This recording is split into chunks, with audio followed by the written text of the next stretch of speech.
My name's James Cooperider, and this is my garage, and I fill it with cars that I find all along the way. Now, every car in here does have some sort of a story, and that's what I love most about these cars.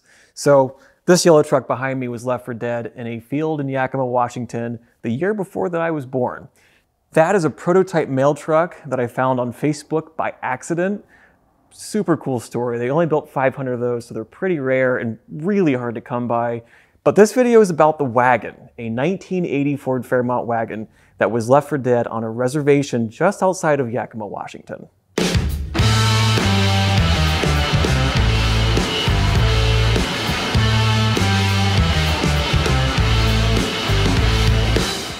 The Wagon was abandoned on a reservation just outside of Yakima, Washington. And one of my really good friends lives in Yakima. Now, this wagon belonged to his great aunt's adopted son, and he ended up leaving the car on her property for a few years. Now, in that time, the owner was like frustrated with this blue crappy wagon sitting in front of her house. So my friend Derek got a hold of her information and then passed it along to me and said, you guys should make a deal because that gets you back out to Washington, another car, and more content. So that transpired about October of last year. Through that time, I had been thinking about some options on how to get this thing back to Ohio. It didn't run. It had been sitting for a really long time, and it needed pretty much everything. My friend that facilitated the deal actually went and picked up the wagon, so it was out of her way and out of her life, basically. Otherwise, it would have been scrapped. Now, Yakima, Washington is east of the Cascade Mountain Range, so it's really dry and they don't use road salt. So if you're into classic cars to any degree, Yakima is an absolute oasis. It's so crazy coming from a place like here in Ohio or really any state around here. People still drive cars from the 70s, 80s, and 90s every day. So buying from that area is so worth it, especially if you can spend, the price of a one-way ticket to Washington and then gas for a 3-day drive home. Your prize, if you will, is a car that's really, really clean and totally worth rehabbing. After I bought the wagon, my friend Derek went and picked it up, and he was able to store it for a few months so I could figure out how I was going to get it home.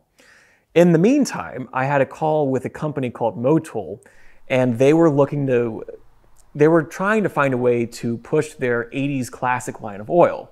So we had talked about some ideas and, something fun for people to really get into, almost like an engine swap, make it a hot rod, drive it home. But the problem with that idea is we only have a few days to make this happen. So it seemed pretty lofty.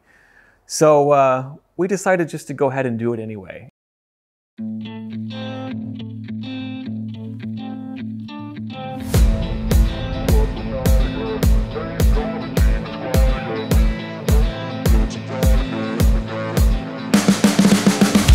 My brother put together a small block Ford 302 out of a 1994 F-150 that had been rolled over.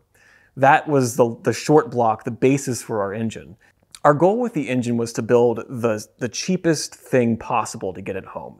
Honestly, the entire goal of the video was to build a budget-oriented hot rod, something you could do with $3,000 or $4,000, which for a hot rod isn't much. And that started with the engine. We put this engine together, I ran it on a stand here at my garage, and then we verified that it was going to make our 40-hour drive home from Yakima back to Ohio. And that was the goal. We already had so much to worry about with the wagon, just beyond the engine and transmission. We wanted to have at least one thing we could look back on and say, well, this is good, right? Like this engine will get us home. We only have to worry about everything else. So we verified our motor was okay. And from there, I actually took the 302 with the intake manifold, the carburetor, and the headers and laid it on a K-member out of an 87 Mustang. So we loaded everything in the trailer and I headed west. So I left on a Wednesday. It took me 2.5, 3 days to get there. And then 3 of my friends flew out Sunday morning. So by the time we got there Sunday night, everybody was just exhausted. I mean, it's a long flight. The time change was messing with everybody. And, we were just beat. But we were all there and everyone got to see the car for the very first time, which was pretty exciting. We came back Monday morning in the garage and pulled the car in Monday morning, tore the entire thing apart. So original engine and transmission out, we pulled the K-member out, the front suspension, gutted the inside.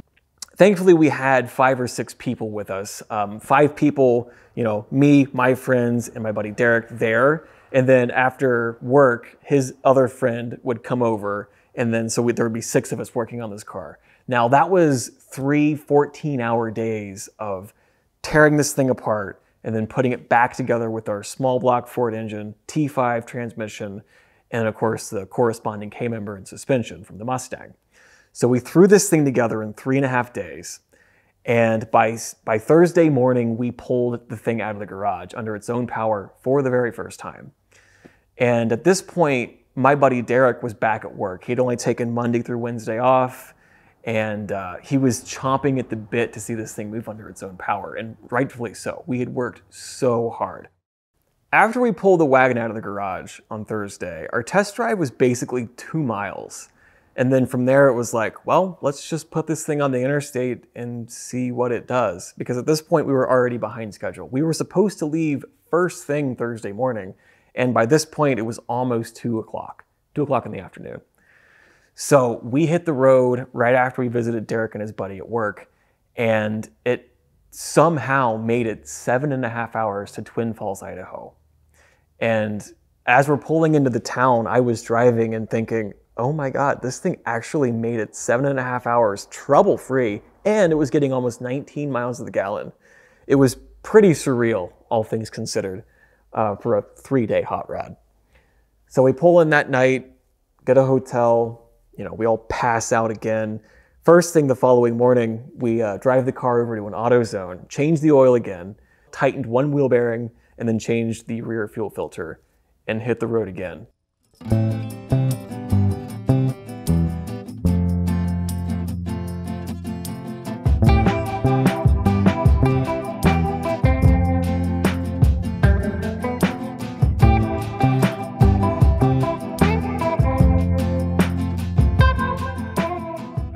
So at the end of the second day, we had driven almost 13 hours from Twin Falls, Idaho to a little tiny small town on the western side of Nebraska.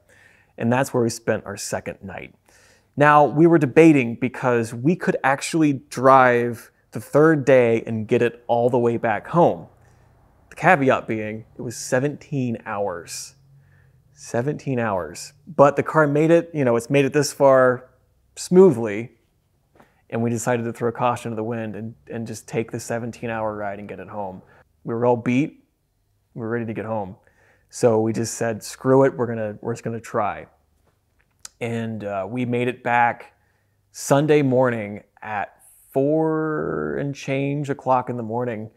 I still can't believe it made it virtually trouble-free. We touched every single system on the wagon, the fuel system, the brake system, and of course the engine transmission and most of the suspension. And then had most of the electrical systems cut apart, spliced and everything for the V8, and it just worked, which I still can't believe.